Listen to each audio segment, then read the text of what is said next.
호주 유학 클럽 TV 여러분 안녕하세요. 호두박입니다. 네, 자 오늘은 그 호주 유학 국민을 호주 유학 구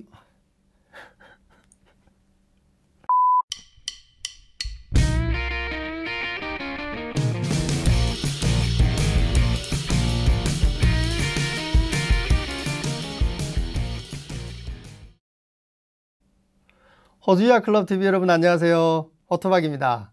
자 오늘은 제가 여러분들과 호주 유학 후 이민에 도전할 때 가장 먼저 저희에게 문의 주시는 게 어떤 전공을 해야 될지, 어떤 전공이 영주권이 되는지, 그게 종류가 뭐가 있는지 여러분들 조금 서치해 보면 뭐 간호사가 되고 또 요리사가 되고 뭐 자동차 정비사도 되는 것 같은데 또 다른 전공이 뭐가 있을까, 이런 궁금증을 많이 접하게 되세요. 그래서 뭐 여러 가지 네이버나 뭐 이런 좀 서치를 해도 늘 나오는 그 몇 개 전공만 나오고 좀 그 외에 어떤 전공이 있는지를 좀 알고 싶어 하는 궁금증이 제일 많으실 거예요. 자, 오늘 제가 여러분들하고 나눌 얘기는요, 호주 영주권 유학 선택하지 말아야 할 전공. 네, 한번 들어가 보시죠. 자, 먼저 호주 영주권 유학을 할 때 크게 제가 이렇게 나눠 봤습니다. 현장 기술직, 그러니까 전문대학에 해당하는, 한국식으로 표현을 할게요. 전문대학에 해당하는 전공이 있고, 정규 학사 이상, 학사, 석사 뭐 이런 과정들이 이렇게 있어요. 이렇게 크게 두 개로 나눠지는데, 여기서 주의할 거는요, 그 연구 석사, 보통 호주가 이제 뭐 이렇게 전문대 학위인 디플로마, 그 다음에 뭐 정식 학사 학위인 바첼러가 있고, 마스터가 있고, 그 다음에 박사가 있잖아요. 근데 이 석사 과정 마스터는 크게 두 가지로 또 나눠져요. 그 코스웍이 있고 그 리서치 연구 석사가 있거든요. 요건 제가 이걸 호주 그 AQF라고 하는데 제가 옆에 창에 하나 올려드릴게요. 그래서 마스터 리서치나 즉 연구 석사나 박사를 하게 되면요, 영주권이 더 불리할 수도 있습니다. 왜냐하면 모든 영주권은 요즘 추세가 점수제 이민은 말할 것도 없고요, 취업 이민까지 호주에서 어떤 공부를 한 다음에 기술심사라는 걸 통과해야 이민으로 연결되거든요. 기술심사라는 건 뭐냐? 이 사람이 요리사로 합당하다, 이 사람이 IT 전문가로 합당하다, 이 사람이 간호사로 합당하다 라고 인정을 해주는 과정이라고 보면 돼요. 그래서 이건 이제 각각 전문 기관들이 있겠죠. 그래서 그 전문 기관들에서 기술심사를 통과해 주면 비로소 이 사람이 이제 이민으로 연결되는 수순을 밟거든요. 근데 기술심사 기관에서는 우리는 이런 학교에 이런 과를 나오면 기술심사를 통과해 줄게 라고 어떤 가이드라인이 있는데, 마스터 리서치나 박사는 자기가 하고 싶은 공부를 했잖아요. 호주 정부 기술심사 기관에서 요구하는 공부를 한 게 아니라 지가 하고 싶은 공부를 한 거 아니에요. 그래서 기술심사에는 오히려 불리하고 이민에는 불리할 수 있습니다. 다만 이제 뭐 박사 과정까지 하게 되면요, 또 주정부 이민이라고 해서 뭐 이렇게 또 우수한 또 분야의 공부를 한 사람들은 또 영주권의 길은 또 있긴 한데, 뭐 오늘 뭐 방송을 보시는 분들 중에는 뭐 박사 과정까지 고려하시는 분들은 많지 않다고 보고요. 자, 이렇게 크게 전문대 과정, 그 다음에 정식 학위 과정 이렇게 한번 나눠봤고요. 자, 그럼 먼저 전문대 학위 과정부터 보면요, 이 전문대 학위 과정은 이제 아까 말씀드렸던 기술심사 기관이 TRA라고 해요. 이 T가 트레이드, 그러니까 현장 기술직인데, 이쪽은 기술심사를 통과하려면요 2년 학업을 하고 그 이후에 1725시간 경력을 쌓아야 돼요. 그러니까 1725시간이라 하면 거의 1년 정도 경력을 요구하거든요. 이제 졸업생 비자라는 걸 가지고 이제 이 경력을 쌓게 되는데, 보통 이 과정들은 구성이 서티피케이트 3, 4, 디플로마 뭐 이렇게 돼요. 근데 뭐 전공에 따라서는 또 디플로마로만 2년이 된 전공도 있고요.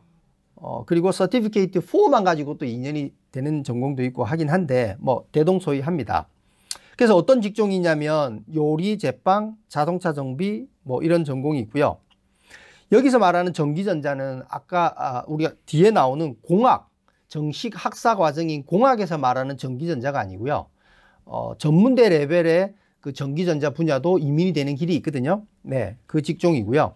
그 다음에 타일, 미장, 벽돌, 용접, 목수. 근데 잘 한번 보십시오.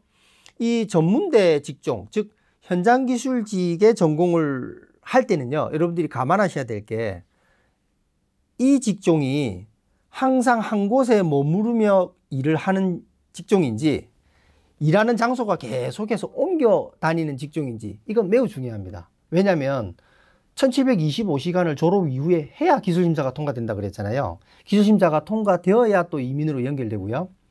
요리, 제빵, 자동차 정비는 언제나 그 자리에, 그곳에, 레스토랑에, 정비소에 내가 가서 일을 하는 건데, 물론 뭐 출장 요리사도 있고 출장 정비도 있지만요. 타일, 미장, 벽돌, 용접, 목수 이런 것들은 작업장에 옮겨 다녀요. 그러니까 내가 꾸준하게 경력을 쌓기는 좀 제약이 있을 수 있다는 거죠. 예, 그건 염두에 두셔야 되고요. 자, 그 다음에 정규 학위 과정 중에서 공학을 보면요. 학사는 보통 공학은 4년이고 석사는 보통 2년으로 되어 있죠. 그 2년이 석사가 짧으니까 석사를 하는 게 더 유리하겠지만 뭐 상식적으로 기계공학 학사를 하지 않은 사람이 기계공학 석사를 할 수는 없잖아요. 이거는 이제 철저하게 전공이 연결돼야만 석사로 갈 수가 있고요. 학사를 만약에 한다라고 하면 그렇게 입학이 뭐 어려운 건 아닌 것 같아요. 뭐 대학에 따라 조금 차이는 있는데요. 근데 전공은 정말 뭐 여러분들 아시는 공학 거의 다 총망라합니다. 뭐 기계, 토목, 뭐 페트롤리움 하면 뭐 석유 관련이죠. 해양공학, 선박공학, 전기전자통신, 뭐 로봇공학, 뭐 거의 모든 공학, 포토닉이라고 해서 뭐 광학 같은 것도 있고요. 뭐 거의 모든 공학이 다 들어가고요. 마지막에 있는 건축공학은 우리가 말하는 건축과학은 조금 다릅니다. 여기서 말하는 건축공학은 좀 시공에 가까운, 시공 쪽에 좀 가까운 공학이라고 보시면 되고요. 근데 이 공학은 이제 막상 보면 한국 학생들이 그렇게 선택을 많이 안 하는 것은 입학 자체가 아주 어려워서 선택을 안 하기보다는 공학 4년 과정이다라고 하면 벌써 학비가 1억이 넘거든요. 이게 이제 기간도 좀 긴 편이고 또 학비도 만만치 않으니까요. 근데 장점도 있습니다. 이 공학은요, 다른 전공하고 좀 달리 졸업만 하면 기술심사 통과예요. 기술심사 통과되니까 그 다음 바로 점수 계산해서 점수제 이민으로 가든지 또 경력을 쌓아서 취업 이민으로 가든지 이렇게 할 수 있거든요. 그래서 어떤 전공들보다는 기술심사 요건은 좀 비교적 엔지니어스 오스트레일리아라고 하는 기술심사 기관에서 가이드라인이 좀 명쾌하게 이렇게 나와 있어요. 어떤 대학 무슨 과를 나오면 기술심사 통과, 이게 이미 다 이 엔지니어스 오스트레일리아 웹사이트 가면 다 나와 있거든요. 네, 그렇고요. 그 다음에 의료 관련 쪽에도 굉장히 많은 전공들이 있어요. 뭐 최소 4년 이상 공부해야 되는 거, 어떤 건 뭐 6년 이상 공부해야 되고요. 또 직종에 따라서는 그렇게 공부하고도 졸업한 다음에 또 경력을 쌓아야 되고, 이러니까 이제 한국 학생들이 많이 선택을 못 하죠. 또 입학 자체가 또 쉽지가 않아서 많이 선택 못하는 경우도 있고요. 뭐 의사, 수의사, 검안사, 뭐 검안사는 이제 한국하고는 좀 다른데 여기는 안과 의사하고 안경사 사이에 검안사라고요. 대부분 뭐 백내장, 녹내장 이런 뭐 안과적인 검사는 대부분 검안사가, 안과 의사가 바로 하는 게 아니라 검안사가 하거든요. 뭐 영상의학 안에는 뭐 울트라사운드도 있고 뭐 방사선, 뭐 CT 촬영 많이 있잖아요, 그죠? 그리고 물리치료, 뭐 카이로라고 하는 척추교정, 작업치료, 뭐 병리학까지. 근데 이제 이런 학업들이 워낙 헤비하고 학업 기간이 길다 보니까 의료 관련 쪽 하면 뭐 제일 많이 선호하는 게 그래도 미드와이프, 간호사 뭐 이런 쪽이잖아요. 특히 또 간호사는 석사 2년이면 2년만 공부하면 되잖아요. 학업 기간도 좀 짧고요. 물론 간호석사를 입학하려면 또 좀 조건이 조금 있긴 하지만요. 비전공자도 간호석사를 갈 수 있는 또 길은 있거든요. 그리고 간호학사는 또 3년밖에 안 되니까 비교적. 그리고 또 간호사는 졸업과 동시에 영어 조건만 갖추면 또 기술심사도 가능하고. 그래서 한국 학생들이 많이 선호를, 한국 학생뿐만 아니라 외국 학생들까지 많이 선호하는 전공이 되는 거죠. 그 외에 또 기타 전공들도 있습니다. 학사 이상의 과정들을 주로 요구하긴 하는데요. 뭐 심리학 분야도 있고요. 사회복지, 감정사, 계리사, 변호사, 회계사, 뭐 IT 분야에도 많은 직종들이 있죠. 교사, 뭐 이코노미스트, 건축가, 퀀티티 서베이어라고 하면요. 한국말로는 좀 애매한데 그 건물주하고 시공사 간에서 이렇게 좀 조율을 하면서 전문적인 건축에 관련된 지식도 가지고 있으면서 또 여러 가지 좀 감리 쪽이라고 해야 될까요? 이렇게 중간에서 이렇게 잘 교두보 역할을 하는 그런 전문가인데 여자분들도 꽤 많이 진출하거든요. 여러분도 한번 고려 한번 해보셔도 좋을 것 같고요. 자, 근데 여러분들이 이런 전공을 고려할 때는요, 뭘 생각하셔야 되냐면, 아까도 제가 중간중간 말씀드렸지만 전공에 따라서 2년 공부로 끝날 수도 있고 3년 공부로 끝날 수도 있지만, 어떤 전공은 학사, 석사까지 마친 다음에 또 추가 경력까지도 해야 되거든요. 예를 들어서 건축공학은 아닌데 건축과는 학사도 마쳐야 되지만 석사까지 마치고 다시 졸업하고 1년 경력까지 쌓아야 되거든요. 그러니까 그만큼 유학 후 이민까지, 영주권이 도달되기까지는 많은 시간이 소요된다는 거죠. 물론 그렇게 해서 영주권 받고 나면 뭐 일종의 좀 뭐라 그럴까, 그에 대한 좀 합당한 또 어떤 사회적인 인식이나 또 뭐 직업에 대한 조금 더 안정적인 그런 그 부분들은 좀 있겠죠. 그래서 여러분들이 처음으로 돌아가서 어떤 전공이 유학 후 이민이 가능한가요? 어떤 전공이 영주권 유학이 되나요? 뭐 이런 이제 질문들을 하시잖아요. 그러면 제가 쭉 말씀드렸던 이 전공들이 호주 정부가 정해놓은 미드 앤 롱텀이라고 하는 MLT, SSL이라고 하는 직종들이거든요. 이제 190여 개 정도 되는 직종. 제가 오늘 말씀 안 드렸지만 뭐 그 외에도 많은 직종들이 있어요. 그래서 이런 직종들을 선택할 때는요, 여러분들 스스로 선택하기는 조금 무리가 있을 수 있어요. 뭐 물론 여러분들 적성도 고려하고 하니까 여러분들 의사가 뭐 전적으로 제일 반영이 돼야 되겠지만, 적어도 유학 후에 이민까지 고려한다라고 하면 여러분들의 상황과 조건을 좀 전문가적 시각으로 냉철하게 판단을 해야 돼요.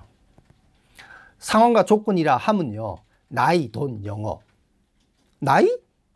아니 내가 40대라고 해서 내가 공학 공부하면 안 돼?